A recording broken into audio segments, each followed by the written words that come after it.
Well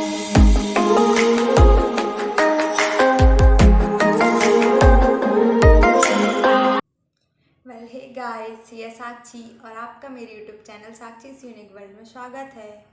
और बहुत time के बाद मैं वीडियो बना रही हूँ क्योंकि एग्ज़ाम्स चल रहे थे कॉलेज में। उसके बाद मेरी तबीयत थोड़ी ठीक नहीं थी तो मैं घर आ गई और फिर मैं वीडियो नहीं बना पाई। तो आज मैंने सोचा क्यों ना वीडियो बना दिया जाए। बहुत सारे कमेंट्स से और काफ़ी सारे लोगों ने बहुत सारे क्वेश्चंस पूछे थे, तो मैं आपको आपके सारे क्वेश्चंस के आंसर दूँगी। तो फर्स्ट क्वेश्चन है पवन मिश्रा का, दी ऑटोनॉमस कॉलेज में एडमिशन होता है तो एडमिशन के टाइम पर 2 लाख रुपए का बॉन्ड भरना पड़ता है क्या? हाँ, ऑटोनॉमस कॉलेज हो या गवर्नमेंट कॉलेज हो, दोनों ही कॉलेज में एडमिशन के टाइम 2 लाख रुपए का बॉन्ड भरना पड़ता है। और जैसे कि अगर हम बीच में छोड़ देते हैं तो हमें ये 2 लाख रुपए उन्हें देने पड़ते हैं कॉलेज वालों को, इसीलिए वो बॉन्ड भरवाते हैं। फिर अगला क्वेश्चन है शिवानी विश्वकर्मा का, दी न्यूमेरिकल नहीं बनते तो कोई दिक्कत नहीं है क्योंकि जो एग्ज़ाम होता है उसका जो क्वेश्चन पेपर आता है उसमें 30 मार्क्स का रहता है पर सब्जेक्ट में। तो 30 में से 10-10 मार्क्स में डिवाइड कर देते हैं। जो 10 क्वेश्चन होते हैं वो थोड़े हार्ड होते हैं और जो 10 क्वेश्चन है वो मीडियम टाइप के होते हैं और 10 क्वेश्चन जो ऐसे होते हैं जो लगभग सारे स्टूडेंट उन्हें अटेम्प्ट कर सकते हैं। तो यदि न्यूमेरिकल नहीं भी आते हैं तो अगर आप लोग थ्योरी वाला अच्छे से एकदम कंप्लीट कर लेते हैं और थोड़े बहुत न्यूमेरिकल देख लेते हैं तो आराम से आप निकाल सकते हैं। फिर अगला क्वेश्चन है मिताली का, दी PNST एग्ज़ाम बहुत हार्ड होता है क्या? हार्ड तो कुछ भी नहीं होता। अगर हम मेहनत करेंगे, सही डायरेक्शन में मेहनत करेंगे तो ज़रूर हमें सफलता मिलेगी। देखो, मेहनत कई सारे लोग करते हैं बट एक सही डायरेक्शन पे नहीं करते, इसीलिए वो सही जगह पे नहीं पहुंच पाते हैं। फिर अगला क्वेश्चन है शिवानी कुर्मी, प्लीज़ दी हमें फ़िज़िक्स के बारे में बताएं, फ़िज़िक्स आपने कैसी पढ़ी थी? तो ऐसा है कि मेरी फ़िज़िक्स तो लगभग पहले से ही अच्छी थी। जब मैं 10th क्लास में थी तो उस टाइम मेरे मैथ में 100 मार्क्स थे और मैं मैथ्स भी लेने वाली थी, बट इसी PNST को फाइट करने के लिए मैंने बायोलॉजी सब्जेक्ट चूज़ किया था और मैथ्स अच्छी थी मेरी 10th तक, इसीलिए फिर मुझे फ़िज़िक्स में भी ज़्यादा दिक्कत नहीं हुई। और फिर 11th-12th की फ़िज़िक्स अच्छी रही तो फिर कंपटीशन एग्ज़ाम में भी दिक्कत नहीं हुई। बाकी अगर आपको फ़िज़िक्स में दिक्कत हो रही है तो आप जो न्यूमेरिकल वाला पोर्शन है उसे उतना ज़्यादा मत कीजिए, जो थ्योरी वाला पार्ट है उसे रेडी कीजिए और न्यूमेरिकल थोड़े बहुत देख लीजिए। तो आप आराम से फ़िज़िक्स में अगर आप 15 नंबर भी लेके आते हैं तो पर्याप्त हैं आपके लिए। बाकी सब्जेक्ट से आप कर सकते हैं। जूलॉजी, बॉटनी, केमिस्ट्री अच्छे से तैयार कर लीजिए आप, और इंग्लिश फिजिक्स में थोड़े कम हो जाएंगे तो कोई दिक्कत नहीं है। अगला क्वेश्चन है मेघना का, PNST नीट से कनेक्ट हो गया है क्या? तो PNST नीट से कनेक्ट नहीं हुआ है एक्चुअली। मैं, हाँ, 1 साल पहले से ये बातें चल रही हैं कि PNST अब नीट से कनेक्ट हो जाएगा, बट ये MP जो स्टेट है इस पर नहीं है। जो अदर स्टेट हैं शायद उनमें हुआ है, अभी तक अपने स्टेट में ऐसा कुछ नहीं आया है। अपने स्टेट में जो PNST का एग्ज़ाम है वो अलग से ही होता है, नीट से अभी नहीं हो रहा है। फिर अगला है, इसमें अराउंड कितने स्टूडेंट एग्ज़ाम देते हैं ना? तो जब 2020 का जो एग्ज़ाम हुआ था, जो कि 21 में हुआ था, उस पर लगभग 50,000 स्टूडेंट ने एग्ज़ाम दिया था, जिसमें से 570 स्टूडेंट सिलेक्ट हुए थे। फिर अगला है सावी का, एग्ज़ाम में नीट लेवल के क्वेश्चन आते हैं? एग्ज़ाम में नीट लेवल के क्वेश्चन तो नहीं आते, फिर भी काफ़ी सारा सिलेबस नीट का ही होता है इसमें भी। फिर अगला क्वेश्चन है प्रियंका का, hello ma'am, I am Priyanka, मैंने 12th 2015-16 में की है और कॉलेज मेरा 2019 में कंप्लीट हो चुका है। इसके बाद मेरी मैरिज हो गई है, क्या मैं PNST का एग्ज़ाम दे सकती हूँ? हाँ, तो आप बिल्कुल ये एग्ज़ाम दे सकते हैं। अगर आपकी एज 28 से कम होगी तो आप इस एग्ज़ाम को दे सकते हैं। इसमें ऐसा कोई भी नहीं है कि मैरिज वाला नहीं दे सकता है या फिर दे सकता है। सारी गर्ल्स कैंडिडेट ये एग्ज़ाम दे सकती हैं, बस एज उनकी 28 से कम होनी चाहिए। फिर अगला क्वेश्चन है PT चंदेल का, आपने कौन सी पढ़ाई लिए हो? तो मेरा बायोलॉजी सब्जेक्ट था 12th तक, उसके बाद मैंने PNST का एग्ज़ाम दिया था तो उससे उस पर सिलेक्शन हुआ। उसके बाद BSc नर्सिंग जो होता है प्राइवेट, वही अगर गवर्नमेंट हो जाता है तो उसे PNST बोलते हैं। फिर अगला क्वेश्चन है आशा पटेल का, दीदी गुजरात में GNM गवर्नमेंट फॉर्म कब आएंगे?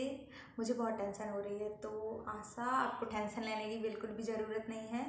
आपके स्टेट में आप एमपी ऑनलाइन में पता करते रहिए या फिर इसकी साइट होगी उस पर जाके चेक करते रहिए, आपको पता चल जाएगा कि एग्ज़ाम कब होगा।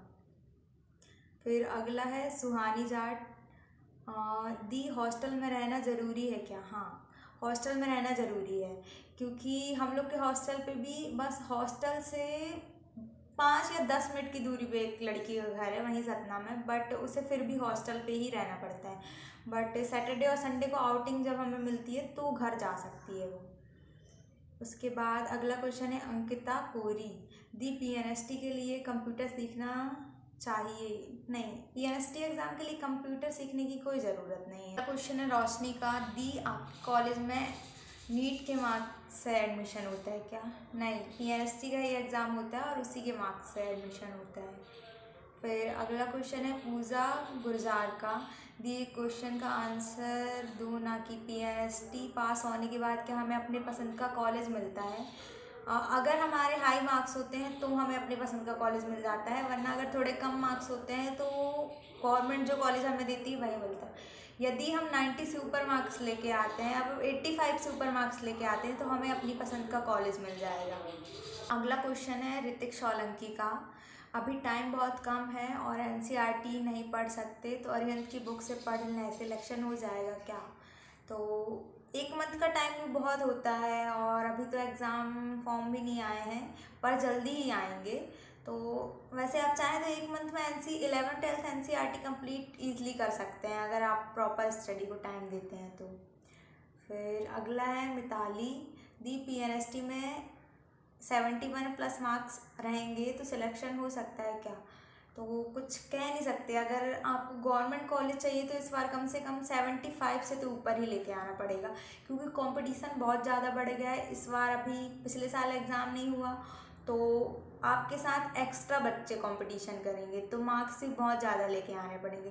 फिर भी मैं आप लोग को बोलूँगी कि 85 तो आप टारगेट बना के ही चलिए कि आपको इससे ज़्यादा मार्क्स लेकर आने हैं। फिर अगला क्वेश्चन है ऋचा शर्मा का, दी आपके कॉलेज में ड्रेस किस कलर की लगती है? तो ड्रेस कोई पर्टिकुलर कलर की नहीं लगती, हम लोग को लगभग 5-6 जोड़ी ड्रेस लगती हैं। उसमें से जो प्लेन वाइट ड्रेस होती है दुपट्टे के साथ जो हम लेते हैं, उसको पहन के हम लोग क्लासरूम जाते हैं। और ब्लू कलर की चेक वाली ड्रेस है जिस पे हम ऊपर एप्रन डालते हैं, उस वाली ड्रेस को पहन के हम लोग क्लिनिकल जाते हैं। और एक और ड्रेस हमको मतलब ऐसी ब्लू वाली ड्रेस हमें 2 मिली है, और एक कत्थाई सी मतलब चॉकलेटी सी कलर की एक ड्रेस है वो हमें कम्युनिटी के लिए मिली है। अभी तक तो हम लोग सिर्फ क्लिनिकल ड्रेस और जो वाइट वाली ड्रेस है कॉलेज वाली, इन दोनों का यूज़ किया हमने। अभी तक हम लोग को फील्ड में नहीं ले गए हैं तो उस वाली ड्रेस को पहनने का मौका नहीं मिला अभी। फिर अगला क्वेश्चन है जगदीश, दीदी मेरे केमिस्ट्री में सप्लीमेंट्री है तो क्या मैं ये फॉर्म फिल कर सकती हूँ? हाँ, तो आप बिल्कुल ये फॉर्म फिल कर सकती हैं यदि आपके 12th में 45 से ऊपर परसेंट होंगे तो। और ज़रूरी नहीं है कि जिसको सप्लीमेंट्री आई तो वो एग्ज़ाम पास नहीं कर सकता। मैंने काफ़ी सारे लोगों को मैं ऐसे भी जानती हूँ जिनको सप्लीमेंट्री आई थी और उन्होंने ये एग्ज़ाम पास कर लिया। बस आप 12th के बाद अच्छे से मेहनत कर लेंगे तो ईज़िली आप एग्ज़ाम फाइट कर सकते हैं। फिर अगला है शिवानी, अरिहंत की बुक से प्रिपरेशन कर सकते हैं क्या? हाँ, बिल्कुल कर सकते हैं, उसमें सारे टॉपिक्स दिए होते हैं इम्पॉर्टेंट, तो आप इम्पॉर्टेंट टॉपिक्स देखिए और उसके साथ साथ एक्स्ट्रा क्वेश्चंस भी करिए। और आप लोग को मैं ये बता दूं कि बहुत सारे क्वेश्चन ऐसे थे जो रिपीट थे, तो इसीलिए मैंने बहुत सारे लोगों का नाम नहीं लिया है। उन बहुत सारे क्वेश्चंस में से किसी एक का क्वेश्चन मैंने सेलेक्ट कर लिया है। काजल का, दी आपने सॉल्व पेपर रिवाइज कर लिया था क्या? मैक्सिमम कितने क्वेश्चन आ सकते हैं सॉल्व पेपर से? तो रिवाइज तो मैंने नहीं किया था, एक ही बार पढ़ा था और क्वेश्चन हूबहू वही नहीं आता, लेकिन उससे मिलते जुलते काफ़ी सारे क्वेश्चन जो हैं वो आ जाते हैं। फिर अगला क्वेश्चन है मुस्कान यादव, दी आप अपने नोट्स दे सकती हैं क्या?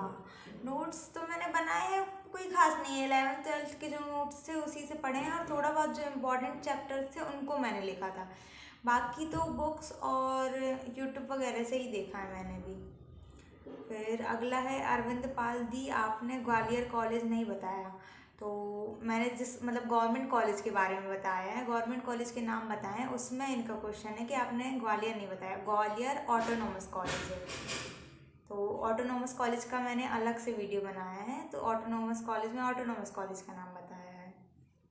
अभी काफ़ी सारे क्वेश्चंस बचे हैं जिनके रिप्लाई देना है, लेकिन उसका वीडियो मैं बाद में बनाऊंगी क्योंकि लगभग इतने ही सारे क्वेश्चन और हैं और मेरी तबीयत भी ठीक नहीं है तो थोड़ा ठीक नहीं लग रहा है, तो उसका वीडियो मैं बाद में बना दूंगी। बाकी पीएनएससी से रिलेटेड ऐसी इन्फॉर्मेशन के लिए like share and subscribe my YouTube channel. Okay, bye bye, फिर मिलते हैं अगले वीडियो पे।